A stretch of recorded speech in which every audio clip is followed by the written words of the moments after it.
Go ahead and cue the intro. Intro. Welcome back to our brand new podcast. We're actually having a segment right now where we're naming our podcast. So I'm going to propose a couple names. Novel Thoughts with Alex and Lindsey, where the thoughts may not be novel, but the novels certainly are. Okay. Untitled Podcast, Book Reviews. Wait, what? Why is it untitled? Because the books have the titles. Okay. Lindsey's Library. What about you? I'm buying you books. That's nice of you. Any other suggestions? Something about a book club I like. Reading with the Davises, because we're the Davises. Wow, you were just doxing us right off the bat. What? We've just said our first and last names and then released this podcast to everyone on the internet for them to find us. Don't we want the internet to find us? That's a great question. That is a great question, actually. I'm not sure about a name yet. We're going to have to sit with it. We're just going to read a book every X number of days, weeks, months, and then talk about it. Because we do that already, but might as well record it so that we can remember what we talked about with the books that we love. My name's Alex. I'm Lindsey. And what book did we just read? We just read Sunrise on the Reaping by Suzanne Collins, the 5th installment in the Hunger Games series. It is a prequel preceding the original trilogy, and it covers Haymitch's games. How did you get introduced to the Hunger Games in the first place? Well, I think it may have been on a reading list at school when I was in middle school. That's my best recollection, because I usually read books off of those lists.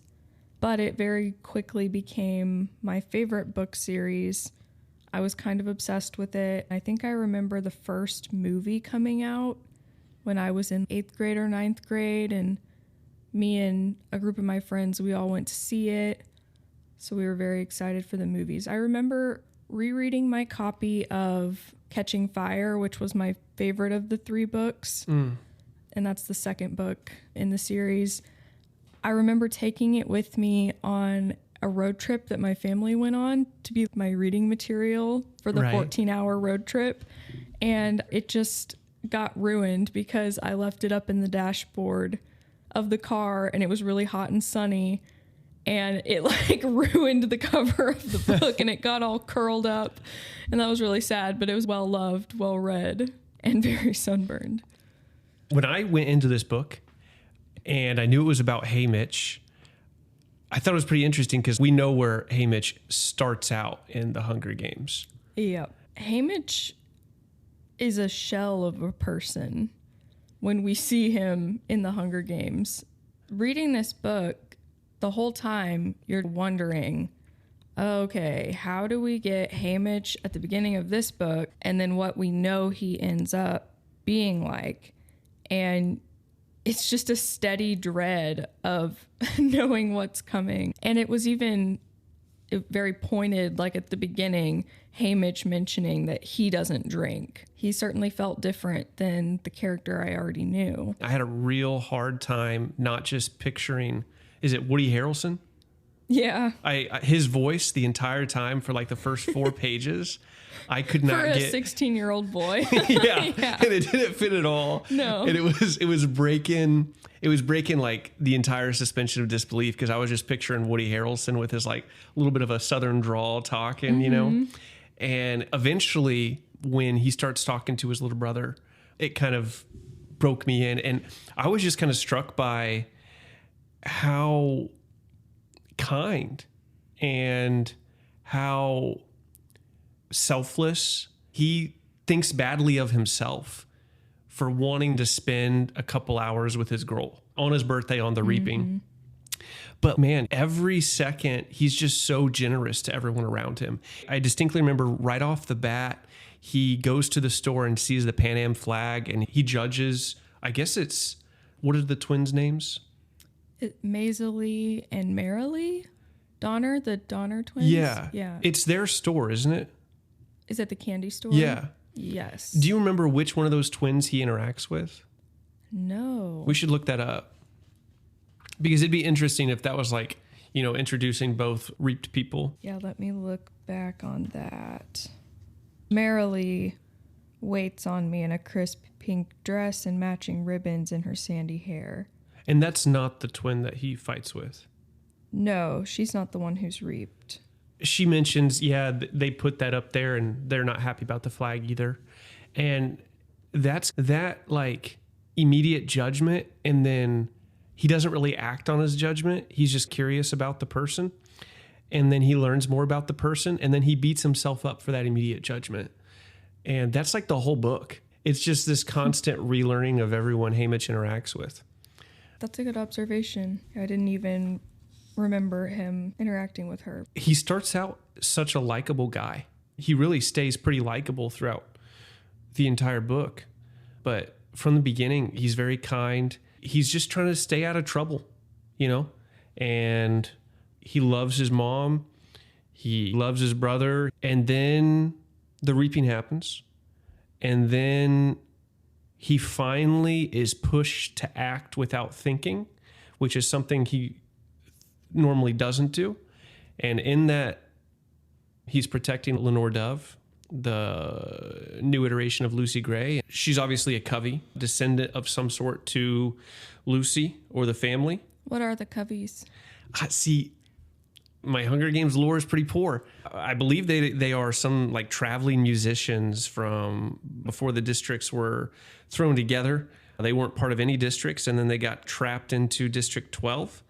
And they're all singers. It seems based off their song choices. They're all a little bit rebellious. And we learn later on that there's a pattern to their naming, which is something from a song and then a color. And what a coincidence. Snow's Covey girl is Lucy Gray. So you have an L and then a gray color.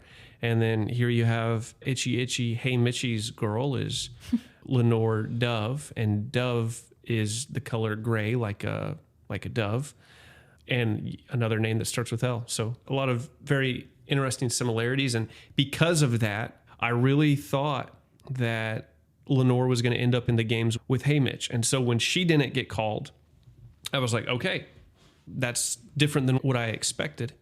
And then when Haymitch didn't get called, I was like, what?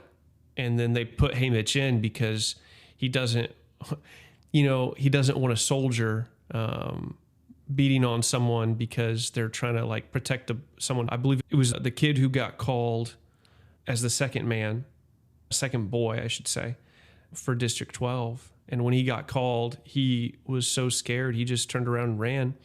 And then the Capitol shot him in the back of the head. And that's what created somewhat of a scene. And Lenore was trying to help the mom get the body, but there were some peacekeepers. Blessed be the peacekeepers. No peacekeepers, no peace. That's right. The peacekeepers, after they just shot this boy, were upset with the family and Lenore for trying to save this body. My assumption is the mom just wanted a moment to mourn, but the live broadcast only had 5 minutes of buffer time in case something like this happened. And then we see him watching as Lenore is wrestling over this dead body, and he sees peacekeepers are about to go execute her, and that's when he steps in. And that is when he gets reaped for the Hunger Games. I think in that, as you're talking about what prompted him to act, I think that we start to see a similarity to another main character that we're all familiar with, Katniss, because on her reaping day, she isn't called either.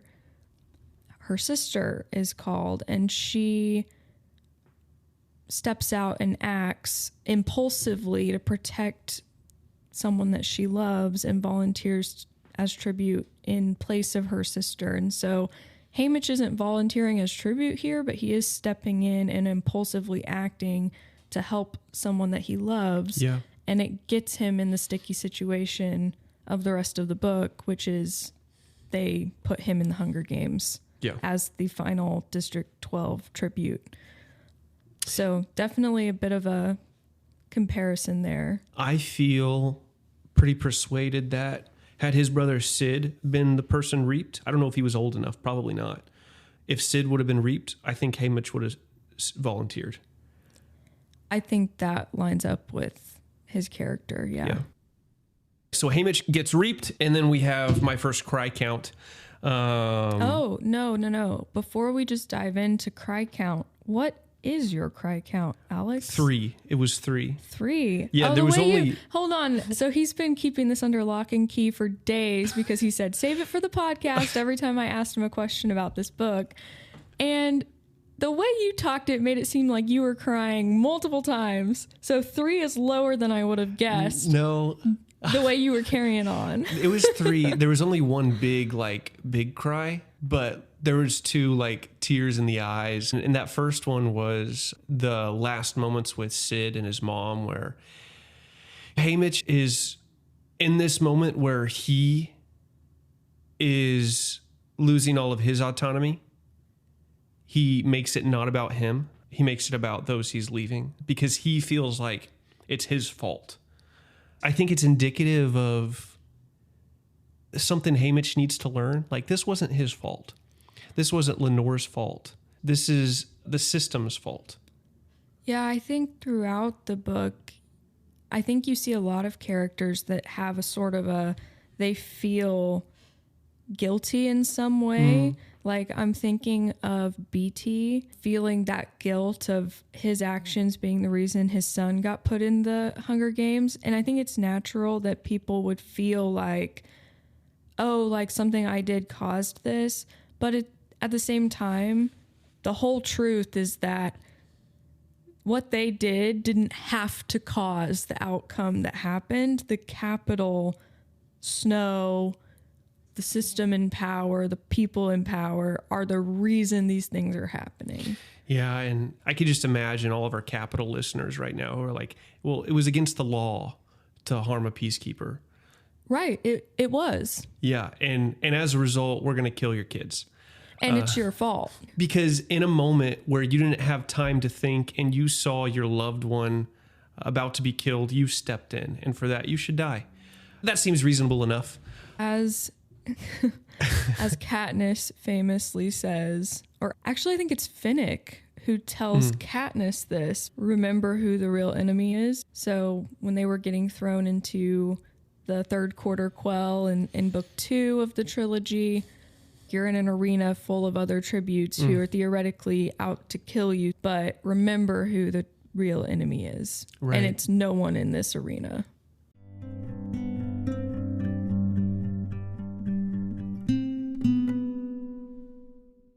So your first cry count was the goodbye between Haymitch and his family. Yeah, and it carried over a little bit into on the train when you see Lenore on the mountain or whatever, on the cliff, and she's crying and he's beating his fist against the train window. And I also was really impacted by that moment. That's one.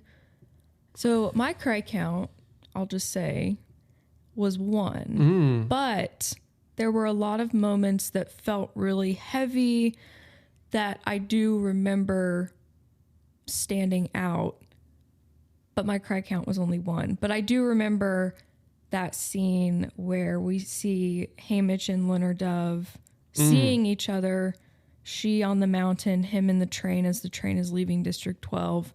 And get to have this moment of raw, unfiltered grief that no Capitol camera is capturing for the consumption of the masses for emotional effect, which is a big contrast to his goodbye with his family, which Plutarch was filming the entire time, and it was just really dehumanizing.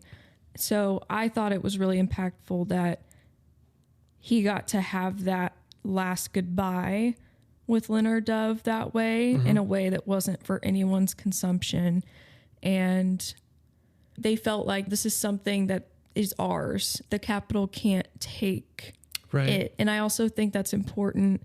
The very end of the book, I think there's a conclusion that kind of ties beautifully back to that. Yeah. I do want to just point out one thing. You can tell we didn't audiobook this because of the way we pronounce Lenore Dove's name. I'm pro Lenore and you are pro... I, in my head, pronounced it Leonard Dove. Yeah. Which is subtly different. Almost Leonard. Very Leonard. Leonard your way is probably Leonard of correct. District 12, perhaps. No, but It rolls off the tongue in the southern accent. Leonard of. That's true. And I mean, for the first How 4 would or 5 Woody pages. Harrelson? Wait, Actor's Woody name. Harrelson? Is that how would he say it? Woody Harrelson. I don't know how he would say. I mean, I guess we'll find out because the movie's coming out, although it's not Woody. I wonder if Woody will narrate. I don't know. I could see it.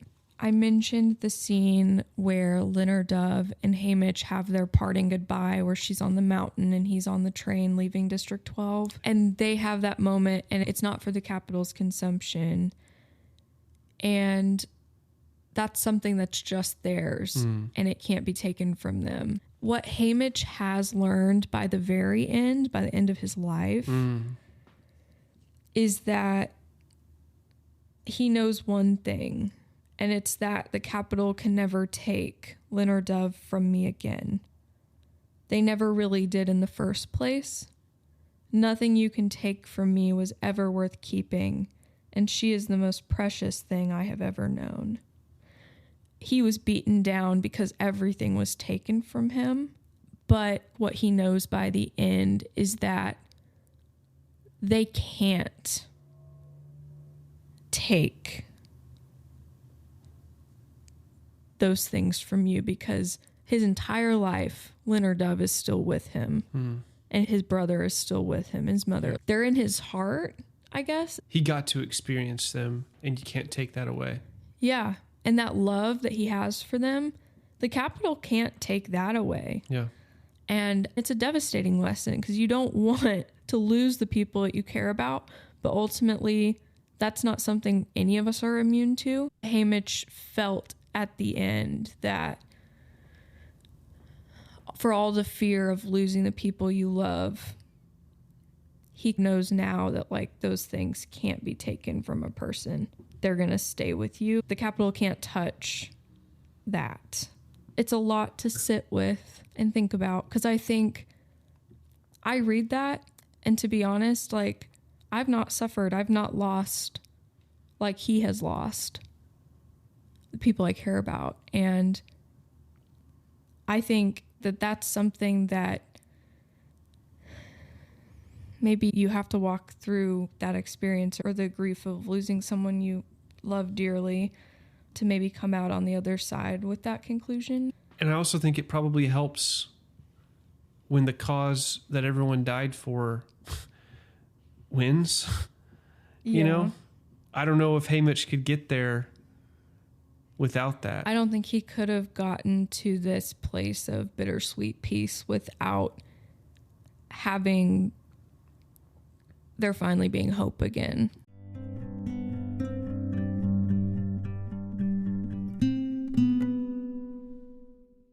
I felt like a lesson Haymitch needed to learn was it's not his fault that he lives in the society he lives in.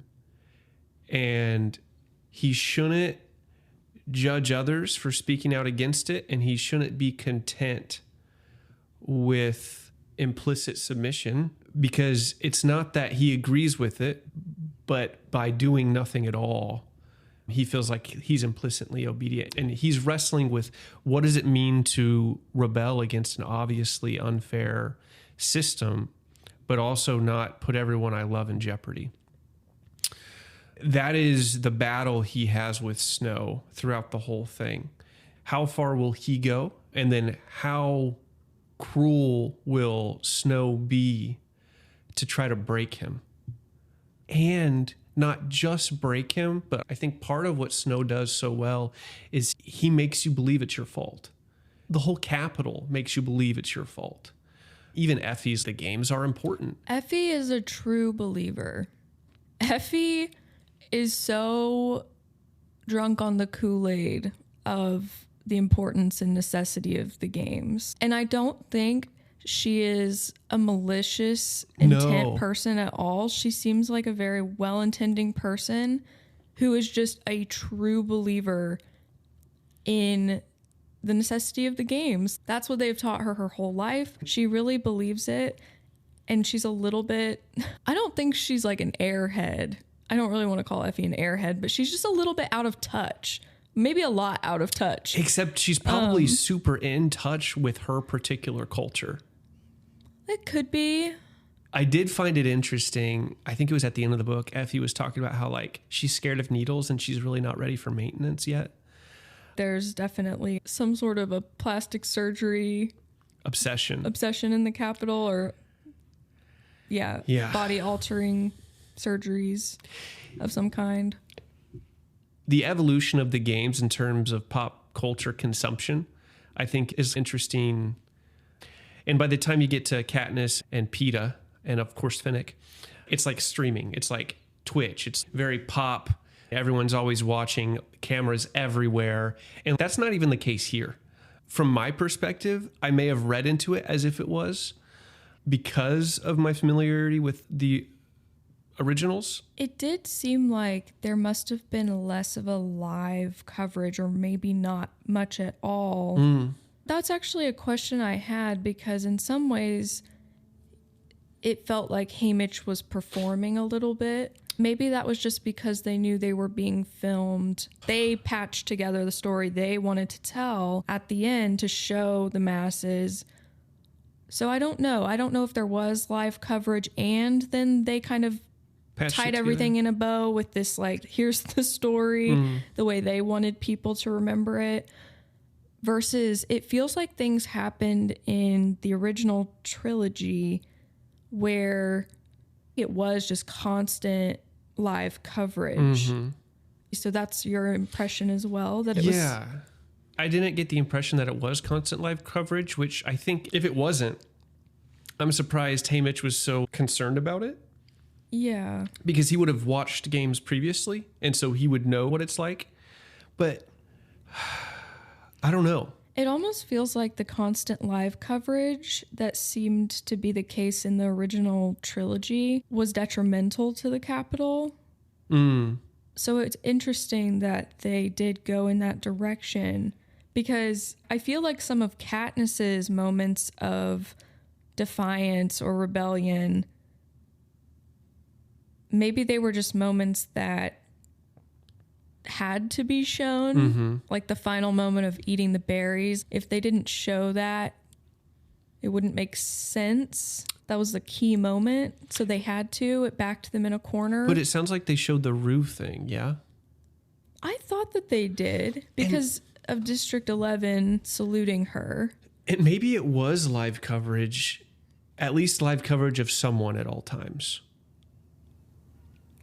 Yeah, I'm not sure. I do think it makes sense, though, that if the Hunger Games almost became more and more like streaming culture, where there may have been more and more of an appetite for the Capitol citizens to be watching all the time, that there would have been that push for live coverage around the clock. That feels like a vulnerability to Snow to have that live coverage. It does. I felt like this book overall didn't have a lot of moments that made me feel like that's a plot hole with the original, but I feel like that could be the only one for me that I was like, I don't know. I think if there was live coverage, I don't know if I like that concept as much, because I feel like part of the defeat of Haymitch is making Haymitch believe that he's so alone.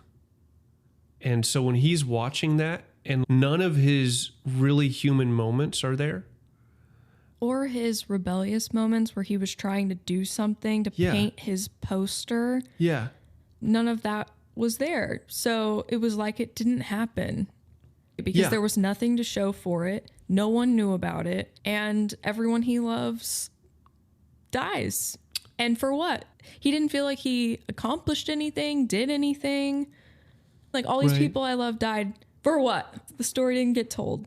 And even if all that happened and he feels like, well, at least there was some change, the change will never bring back the people he lost, but at least it's new for other people. I don't even feel like he had that, because there was no change. It's devastating losing everything for a cause when no change is brought about because of it. And that's what happens to Haymitch. These people in this book, so Haymitch, but also BT and Mags and Wirus, and Plutarch even, like, they are doing what they can to rebel against this atrocious, awful system that oppresses everyone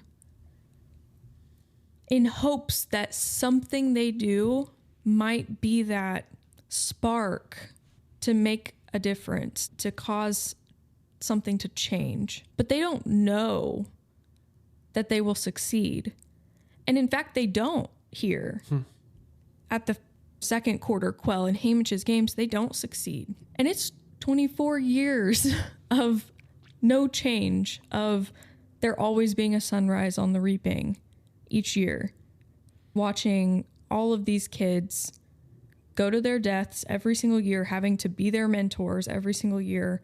They don't see any fruit of their labor, all the sacrifice, all the pain, until 24 years later, and it wasn't guaranteed then. They succeeded, but it wasn't guaranteed. How do you endure? How do you keep choosing to try, to hope that things could be different whenever there's so much stacked against you? It's an impressive feat because we consistently see throughout humanity the overcoming of oppression, the endurance of generations upon generations as they finally free themselves. And of course, we also don't hear about all the stories of the groups of people who don't. Yeah. I'm sure there are probably more stories. There's a lot of stories like Haymitch's, where you're just left with devastation. Without a doubt.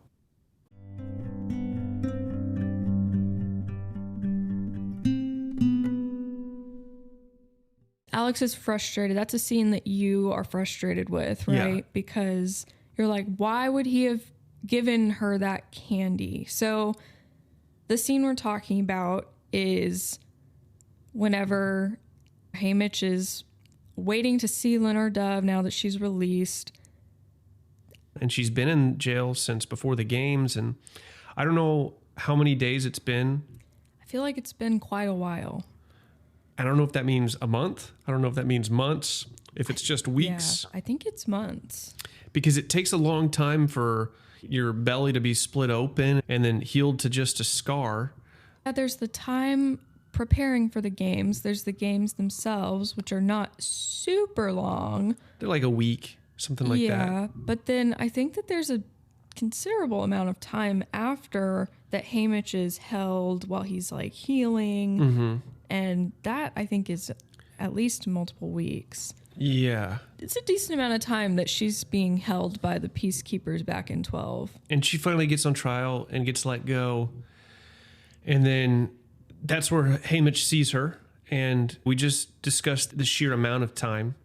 And I think that's important because when you see candy that you believe has been out for at least a month, I don't know if you just feed that to your girl. And I think it's in the meadow that she frequents, her favorite place. And a bag of candy is sitting out, and he thinks that it's the bag he told Sid to give her at the beginning of the book. And she is under the impression that Haymitch must have brought that bag of candy that day. Which is a really sweet thing because she got the bag from Sid.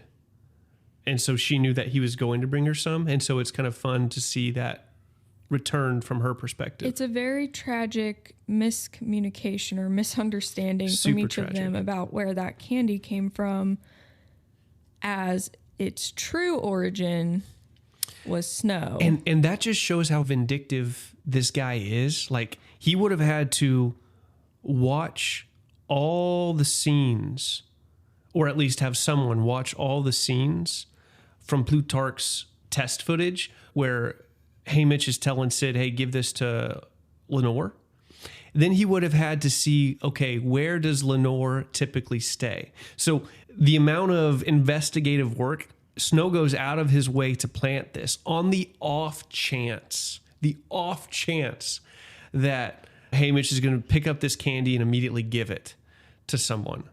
I actually feel like it was meant for Haymitch. I disagree. Tell me more. I think it was very much planted for her because Snow told Haymitch fairly early on in the book, hey, because of the trouble you've already caused, you are not making it out of these games. You're toast, buddy. And he even threatened, if you do your duty and die in the games like you're supposed to, like your family and your girl, yeah, I know about her, by the way, will be fine. Like, he literally threatens that. And then whenever Haymitch is the victor and meets Snow on the stage in the Capitol, Snow just says, enjoy your homecoming, as he sends him off back to 12. And so Snow had every intention of, oh, you made it out of the games? Well, that means everyone you love is on the chopping block. I almost feel like it was meant to be for Haymitch and her. And it would have been like an ironic parallel to Peeta and Katniss both eating the berries. Obviously, he was not aware of that parallel in the future. But like that concept of both of them eating poison almost happened here too. I definitely read it more. Snow doesn't just take the people you love away from you. He concocts the most cruel way possible to break you beyond repair. And I feel like that was his payment back to Haymitch for all the trouble Haymitch caused. You could be right. Maybe he was hoping it would eliminate both of them. I could see that. I definitely read it like, okay, how am I going to deal with this person who was clearly way too rebellious? I'm going to just shatter him to be a useless shell that's not going to rebel anymore because he's just broken. And even despite that, Haymitch doesn't even think twice about that candy. He's not expecting something bad to happen in this reunion with his girlfriend. And I think that's interesting. It just goes to show the depth of cruelty to hide this death sentence in a bag of candy in a reunion that was like supposed to be this joyful thing. Yeah. And so I don't know, that to me just struck me as the showing the depth of Snow's cruelty, even to the point that Haymitch, who literally just lost his family because of this man, wasn't expecting it. I think even if they don't die there, if they don't eat the candy, I don't think that matters for Lenore. I think she dies no matter what. I think the only way she doesn't die if Haymitch gets isolated from her. And I think that could have been what the candy was there for. Even if it doesn't get him killed, hey, you're not safe. No one around you is safe. Because that's the ultimate message that Haymitch learns. Because then he pushes everyone away, including, I thought was interesting, Katniss's dad. Yes, who is one of his best friends. Yeah, he really does. After that, he has people who care about him, who are checking up on him, and he literally does everything he can to push them away. These are people who didn't give up easily, but he just felt like anyone around him was at risk, and I think that that was true. I think it was, but I think they knew that. It was heartbreaking to read about him knowing the line he had to cross to finally get these people that he wanted to protect to stop trying. He had to become mean. Something that he wasn't. Something that he would have never been. And every time he was even a little bit mean to Wyatt or Maysilee, he would feel so bad after that. And he couldn't even be mean to Lulu. Fake Luella. Yeah. This is not a mean guy. And he felt like he had to be mean to protect people. And I think that was like the negative lesson he learned. He thought he had to learn this, but I don't think that was the right lesson to learn. I just think Snow beat him down. Yeah. I have another question about Snow and his fight against Haymitch. Was the milk poisoned? Oh, so you're talking about near the end of the book in the arena. Yes. Haymitch is his kind of last person he's trying to protect. It's down to him, one of the careers, right, and then one of the allies. The careers allied together, but then all the other districts basically formed an alliance Right. in this book. And one of the pretty young children from one of the districts that was in Haymitch's alliance was still alive, barely. So he was like, okay, this is my last wish. I just want to protect her so that she can win the games. Because I'm not supposed to walk out of here alive. So he never is like, I can walk out of here alive. He never really has that fantasy, I don't think. He is trying to protect her. And he's going off, I think, looking for food. And he gets a donor gift. And it's a pitcher of milk. And that's significant because earlier in the book, he's at Plutarch's mansion and Snow is paying a visit. And Snow has just left a dinner with an adversary. And Snow's classic way of eliminating his enemies or people who displease him is via poisoning them through eating the same, like he will share a meal with them and he will eat it too, but it's poisoned. And he constantly trains himself to withstand poison by poisoning himself constantly. Just like in Princess Bride. So he doesn't die from it. He just gets sick from it, but they die from it. Yeah. But then there's that sort of illusion of doubt or possibility of doubt in people's minds of like, oh, well, Snow ate it too. But he has just come from a dinner with someone that he eliminated that way. And so he is sick. And his solution, he's like, I need to drink milk. And Plutarch's like, I have milk in my refrigerator right over there. Haymitch, go get it. And Haymitch sees it and he's like, is this my chance to like off the president? Can I rebel here? Yeah. Is this a moment I could make an impact? And so he like just chugs the milk and is like, it's empty. And then Plutarch's like, oh, we should have some in a different room, and goes off to find it. Snow obviously doesn't die in that moment, but whenever Haymitch is in the arena and he gets this donor gift of a pitcher of milk, this scene just rushes back to his mind, this memory of, oh my God, this has to be from Snow. He knows what I did. And now he has set me up because I either give this milk to this little child that I'm trying to protect and she will die of poison by drinking it because it's probably poisoned because Snow has set me up here. Or the capital audience will watch me not give this milk to this starving, dying child. And then they'll be like, wait, is Haymitch like not trying to protect his ally? That's what is rushing through his mind in that moment, at least. I do think the milk was from Snow and was poisoned. What about you? I mean, I think it's pretty likely.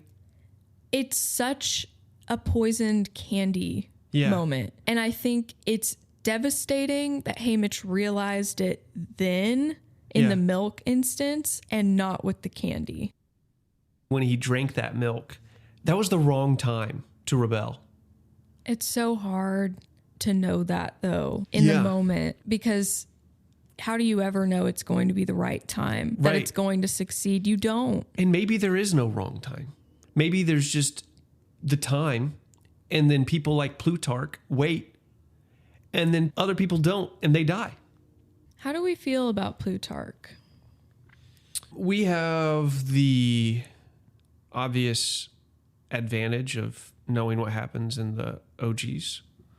Where Plutarch is the head game maker during Katniss's games and during the third quarter quell, which is the second games that Katniss and Peeta get thrown into.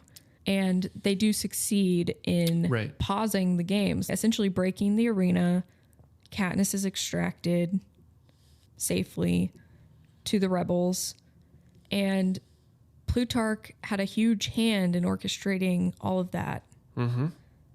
He was the head game maker that year. In this book, so in the second quarter quell, during Haymitch's games, he's not the head game maker, but he is like a prominent Catholic Catholic, oh my gosh, capital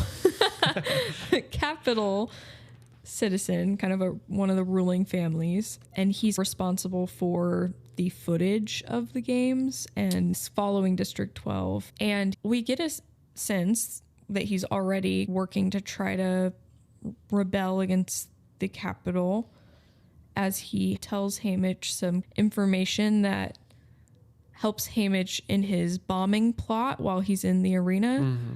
This is, again, like 25 years before they successfully begin the rebellion. Plutarch is already working towards it, but undercover. Snow is apparently none the wiser. Kind of impressive. Certainly morally gray. There's some interaction between him and Haymitch near the end of the book where Haymitch calls him out on that a little bit. He says, I'm still in the game. Yeah. Very interesting choice of words, all things considered. It is the Hunger Games.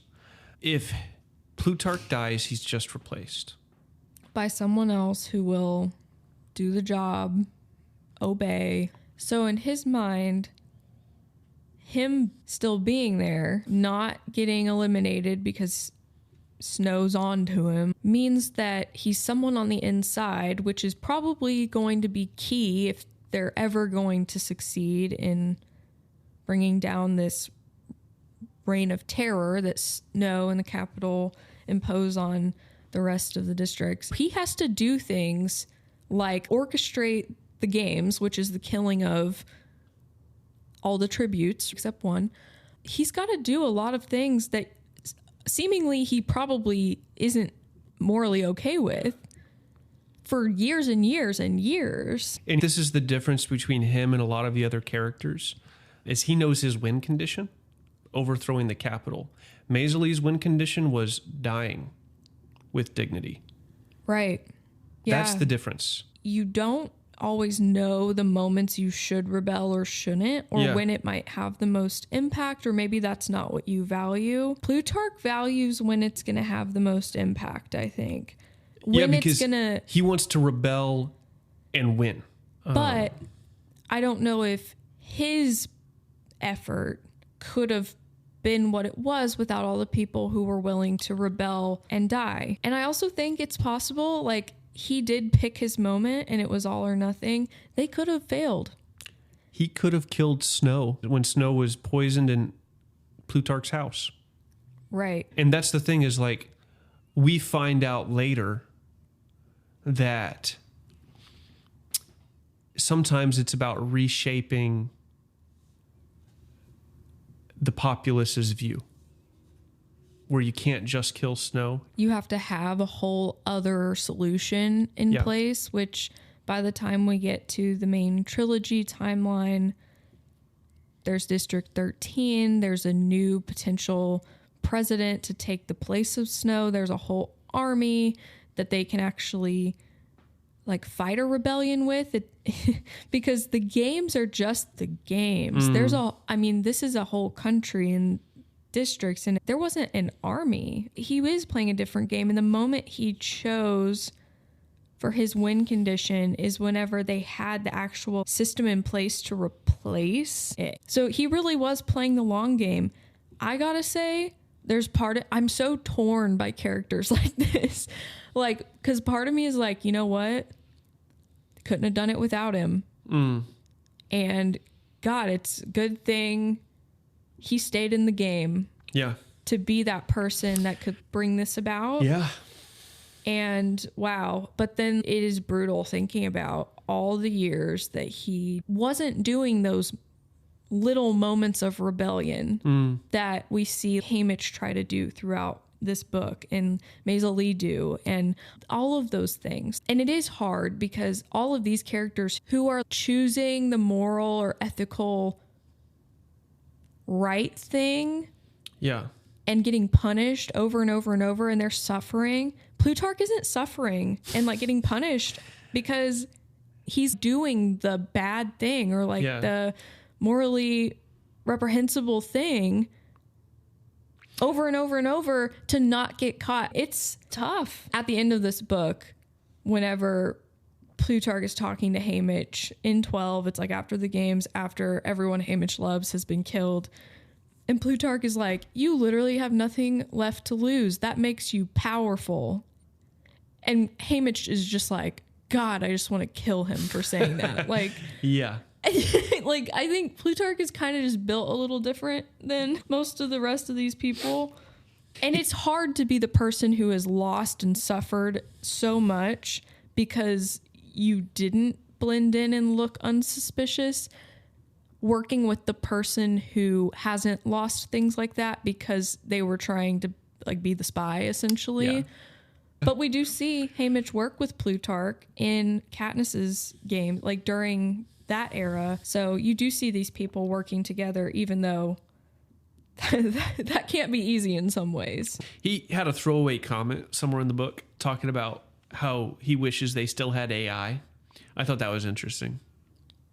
I don't remember that. They were talking about filming videos and how there was once technology where you could basically have anyone say anything.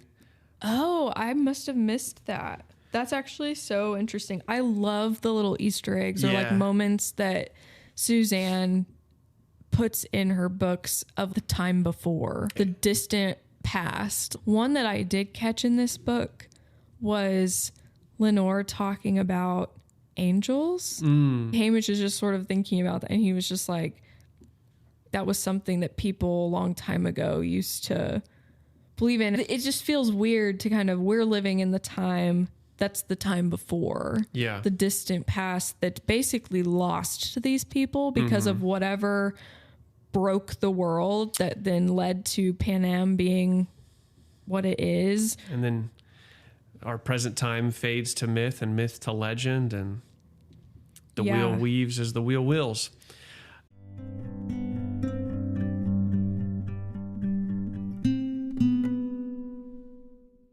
Here's the question I have. Why wasn't Haymitch killed by Mutts too? He certainly could have been. Because if they killed Ampert with Mutts for doing the thing that Haymitch helped with, did Haymitch really fool them all this whole time? Did he have enough plausible deniability that this guy isn't actually the one blowing up all the stuff? I think they knew. So why would they let him live? That is a good question, honestly. Because at any point, it feels like they could have just sent Mutts after him, which I think they sent the butterflies after him. Just so he would give up the body. That's true. He did have to like fight them off. But all the other Mutts that killed people off, it was like they were targeting them specifically. Yeah. Yes. I think they could have done that with him at any point, but it seems that they chose the route of punishing him by killing someone he cared about instead. And I don't know if it's because they were already creating the narrative of the games and Haymitch was going to be the one who, the sort of troublemaker from 12 who's actually in it for himself, who claimed to be the ally to all these tributes and then just backstabs him and goes in it for himself. So instead of killing him, because we want him in our back pocket as a possible victor that has this story that we've been cultivating, we're just going to punish him at every turn by killing someone for like his disobedience. That's one way you could look at it. Did you look at it any other way? I think if they know and they don't kill him, I'm a little confused. What it could be is Snow is so vindictive against Lucy that he wanted Haymitch to die in front of Lenore or with Lenore. I don't know. I know the bats targeted Haymitch, but they all died? The bats. Yeah, so when he bombs, there's like these bats that are scratching him. Yes. And maybe that was all the Mutts they had for him? I do wonder if he just got lucky enough times that maybe they did intend for him to be taken out a couple of times and he was lucky enough to skirt the death sentence in those moments. And then even at the end, I think the way that he wins like the career was probably supposed to win that. He wins right? through implicit submission. He acts like he gives up and then he doesn't. So it's like false implicit submission, which is really who he is. In the scene I'm talking about, he has discovered the edge of the arena, but when you throw something off of that cliff edge, the force field pops it back up and it gets thrown back towards you. And he figured that out, or had that experience, so he knew that it did that. And at the end, he's fighting against the one other tribute, the career, and I believe an axe is thrown at him. He's also like bleeding out. Like he is so near death at this point already, but he dodges an axe being thrown at him and it goes over the side of the cliff. But then it obviously gets shot back up and just hits the career and kills her instantly. So like he probably wasn't supposed to win there.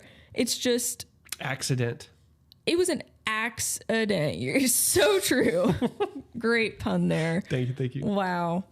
And also just the fact that it came back and it did actually hit her square in the head. Like that was unlucky for her. He's the luckiest unlucky guy. He's super lucky, but not quite enough. Yeah. Like, oh man, poor Haymitch. I think one thing as we talk about this, because of the sheer unluckiness that Haymitch is, like, it is unlucky that your girlfriend's about to die because a dead body fell near her. It is unlucky that when you try to stop that from happening, not only do you not get drawn, so that's lucky, but you don't get drawn and then get forced into it. Very unlucky. You're talking about all the reaping. Yeah. Yes. And then throughout all these things that are happening, like the one person you thought was your ally dies like straight up at the beginning. So you feel alone. Luella. Yeah, and we need to talk more about that later. And then you make it through this whole thing, having the worst person to dress you. Your version of Effie is awful to you. You don't know who to trust, and people are telling you to do all these crazy things. And then the system has commit crimes against you this whole time by forcing you into the reaping, by killing your family, by setting you up to kill your girlfriend. And there's no one you can tell about it. There is no justice in the justice system. That hopelessness that he's left with at the end, I think when we get the epilogue and you see him have hope again, I think that's my big cry moment, because it's so beautiful to see the hopeful boy at the beginning come back, and also so sad that he missed out on a quarter of a century, at least, where he was in deep mourning and grief and helplessness. Yeah, the epilogue is really beautiful in this book. Actually, if we're going to talk about cry count, the page preceding the epilogue into the epilogue, through the epilogue was my cry moment. And I read this book like 3 weeks ago now, but I reread that part today just to like remember, and I was sobbing through it again, guys. It was both beautiful, but also just sad. It's so bittersweet. Yeah. And it is beautiful to see. You were talking about he was a very hopeful, quick to love, open, healthy person. Loyal. At 16. He's completely shattered and broke by everything he loves being taken from him, so that he can continue to live, but has nothing to live for. Can never have anyone close to him, he feels. But post the original trilogy timeline, when they do defeat Snow and bring about a different world for the next generation to grow up in, you do see Haymitch has finally carved out a place of peace again, and he's not the person he was when he was 16. That grief doesn't leave you, but it was beautiful to see him have these bonds with people again. And the new geese that Katniss gets him. It's beautiful to see him find moments of joy and peace again, because he was devoid of that for so long. And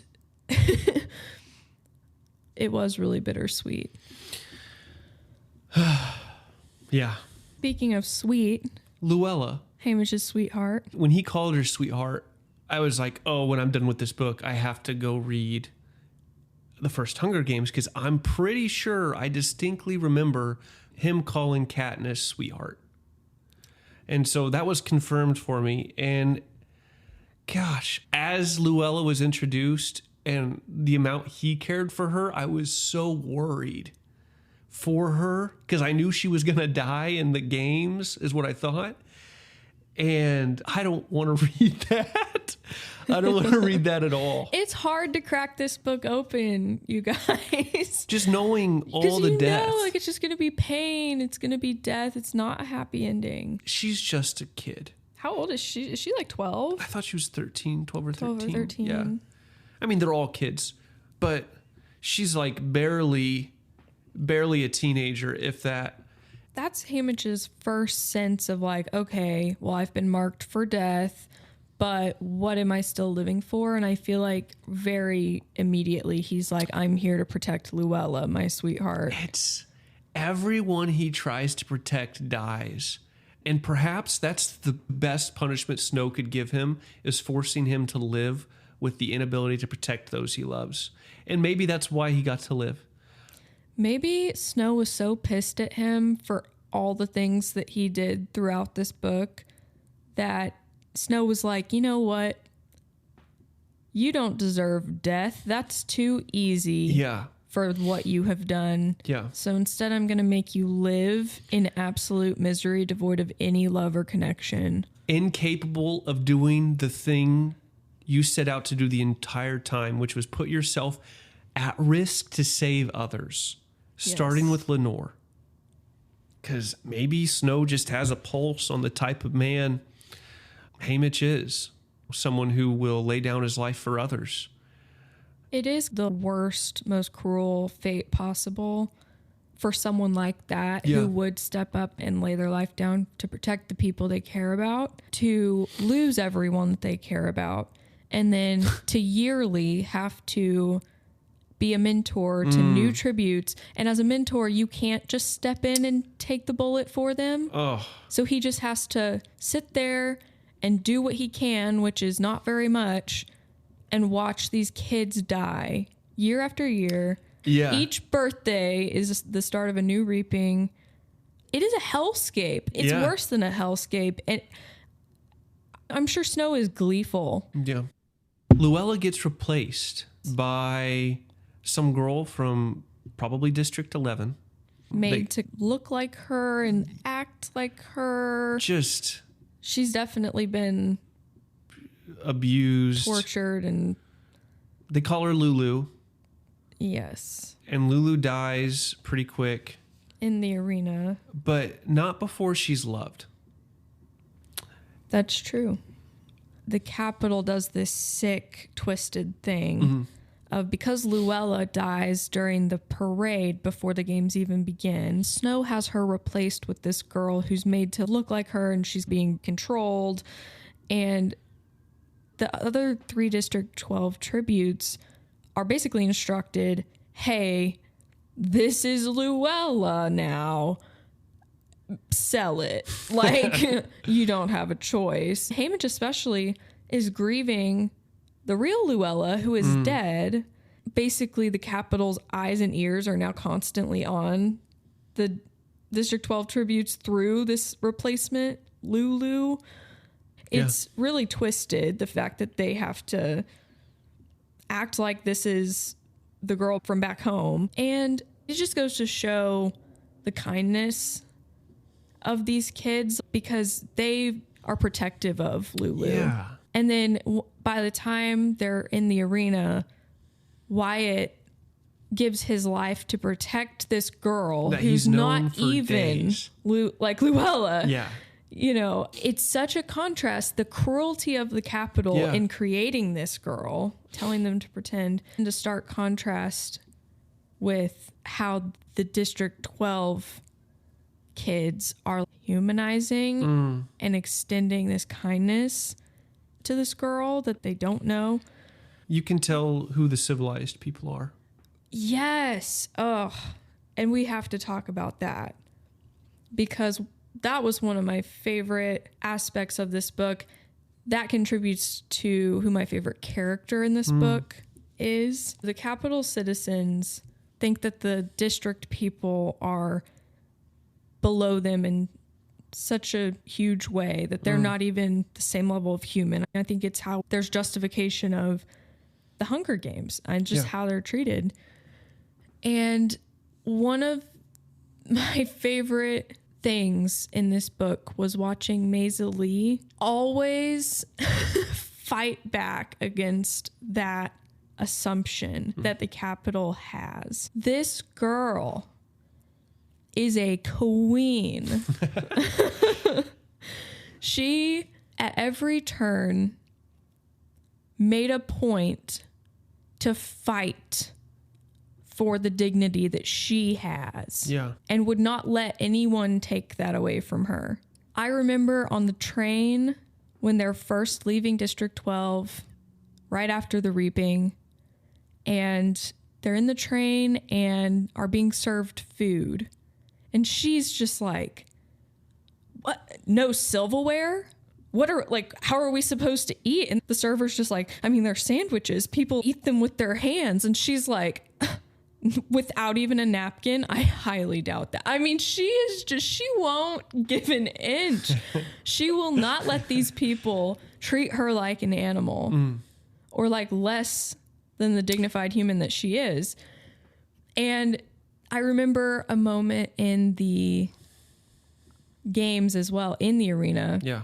When her and Haymitch have met up, found each other in the arena, and she sets up this very dainty, civilized picnic. And she definitely talks a lot about like the poster that she wants to paint. And I feel like her whole thing is, I am dignified and nobody can take that away from me. You can put me in an arena to fight like animals with these other kids, but I'm gonna lay out a beautiful picnic and enjoy it because I'm a human and I am not an animal. And you need to deal with that. You need to recognize that. And I'm not gonna let you take that from me. You can't take that from me. So I felt like was such an inspiring person and so dignified. And I just loved her refusal to give that up. She was the original owner of the Mockingjay pen. She was. She was the physical manifestation of the Mockingjay. Her whole existence mocked the Capitol because they thought they were something they were not. And look at her. She's even more dignified. And the way she died was there were these mutant bird things that one of them shoved its beak right through her neck, taking away her voice because her voice was powerful. She demanded respect.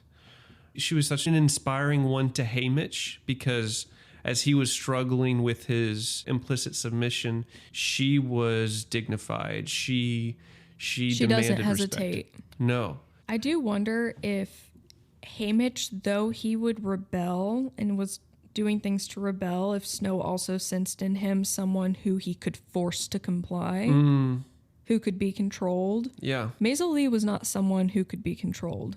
There would have been absolutely no benefit of her making it out of the arena. Like, she was not to be a pawn to anyone ever. And I think like that part was very clear. One moment in the arena that Haymitch does hesitate is when him and Maysilee and a couple of the careers come across some game makers. At least employees of the game makers. Probably very low level employees working on the arena while the games are going on.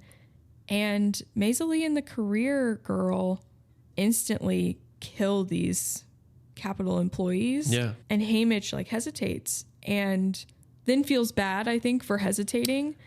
But Maysilee and the other girl, they're instantly killed by mutts for what they did. I think that like what Maysilee was very clear-eyed about at such a young age was that she had dignity and they couldn't take that away from her. I think Haymitch believed they could take things from him.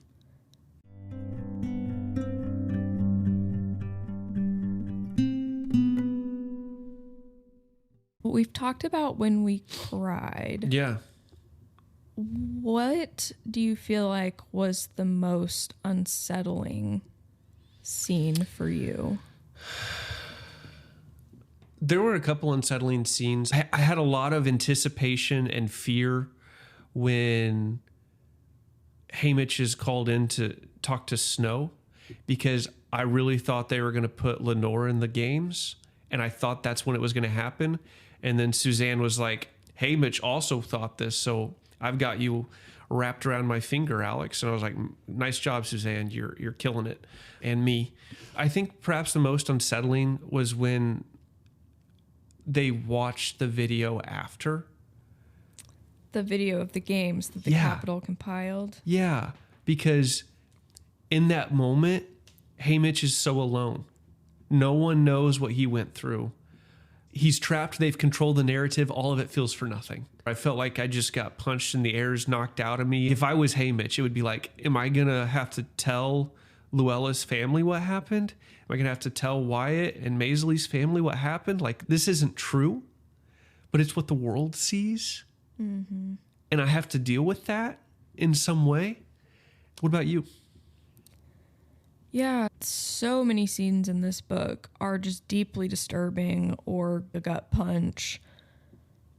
But I think the one that I have thought about multiple times since finishing reading is how Ampert dies. That was so sad and just awful.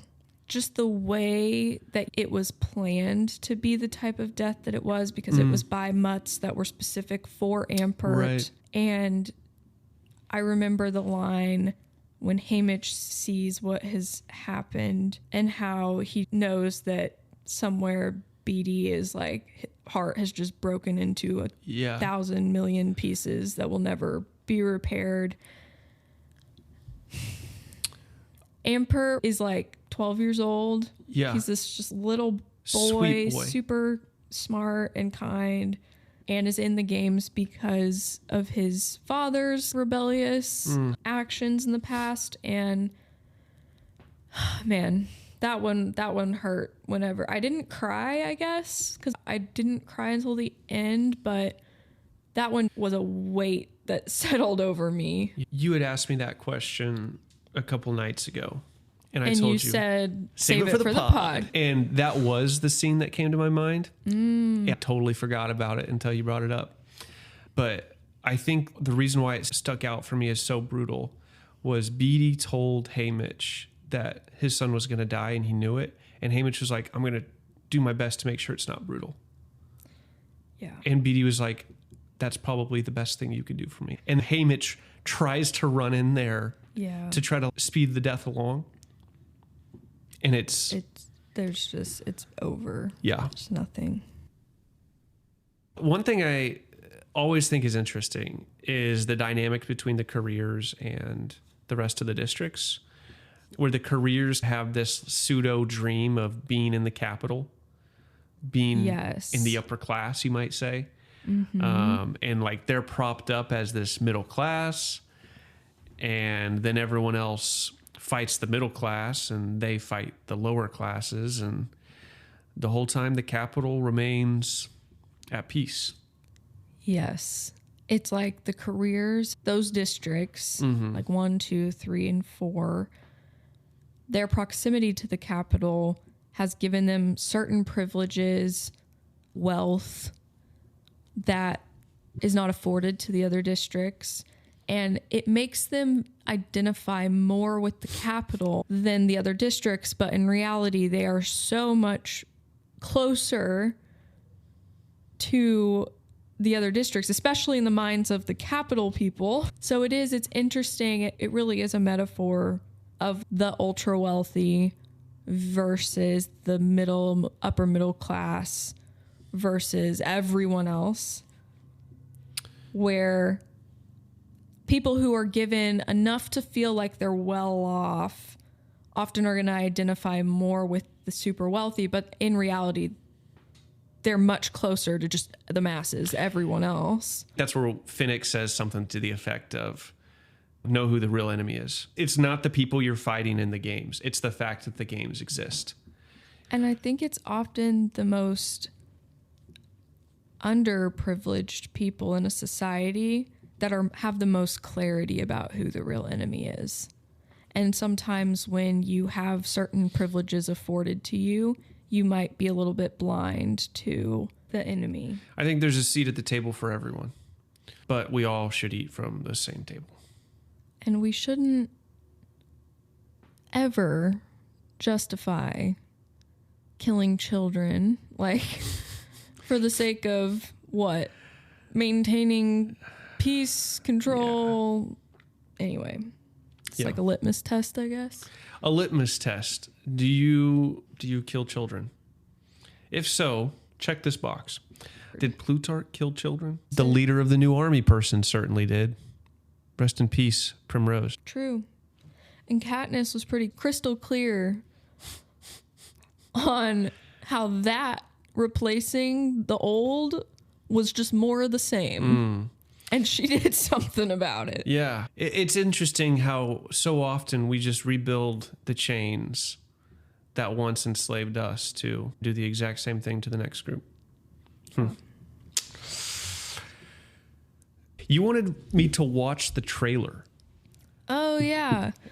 Alex live reaction to the teaser trailer that is out already for the movie that is being made of this book. I have seen it. I have thoughts. He has not seen it. He's going to watch the teaser trailer right now, and then we're going to get his thoughts. Okay. Woody Harrelson is narrating. That was cool.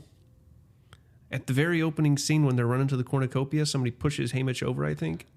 No one's faster than Haymitch. He's the fastest. In the book, that didn't happen. I'm pretty sure he just got a backpack and ran off and didn't encounter anybody. Yeah.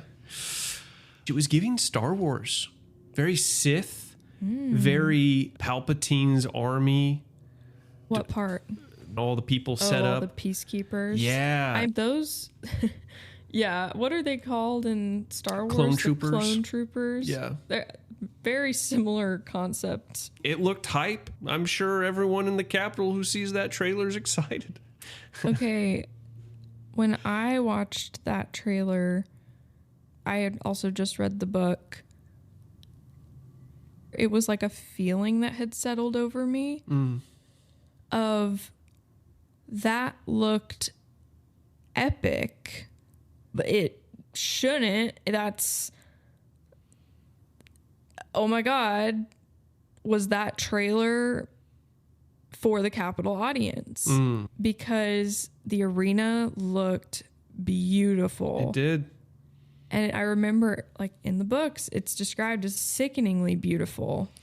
And the music in the teaser trailer was action-packed, suspense, like... It makes you feel like, whoa. And I just was like sitting there with this feeling of, oh, this is like icky because they made this look so epic. The games, it was like the trailer was hyping up the games.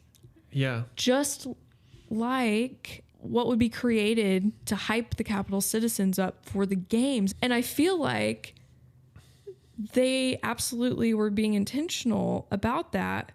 And kind of being a little bit meta with that. I feel like they intentionally did that. Were you left with that feeling at all? If the realities of the games are shown on TV, that's a rated R flick. And I don't expect it to be, but that's part of the fiction. That's part of the story. They are telling a story that's gruesome. And it was on our middle school and high school reading lists. So it's got to be a mixture of both us getting excited for it and us being devastated if that were true, hopefully. I was talking to a friend about the trailer.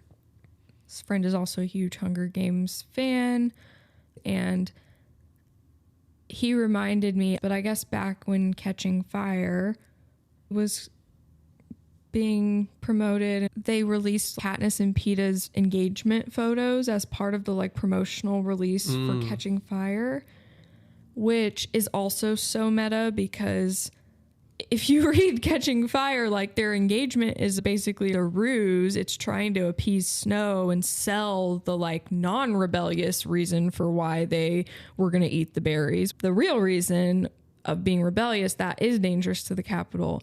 So the whole make the districts believe that you're madly in love, and their engagement was a last-ditch attempt to try to successfully do that and squash any sort of rebellion from sparking. And the fact that some of the promotional materials for Catching Fire were releasing their engagement pictures, that is just the nonsense that the Capitol audience was just eating right up. Right. It really makes me feel like they were meta about the way they're almost confronting us and wanting us to confront the ways that we might find ourselves paralleled with the Capitol citizens sometimes. Maybe have a moment of clarity about that and reflection.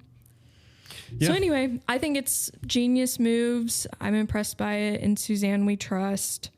And she keeps giving us things to think about from when I was in middle school to as an adult. So grateful for that. So let's score this book here on our podcast.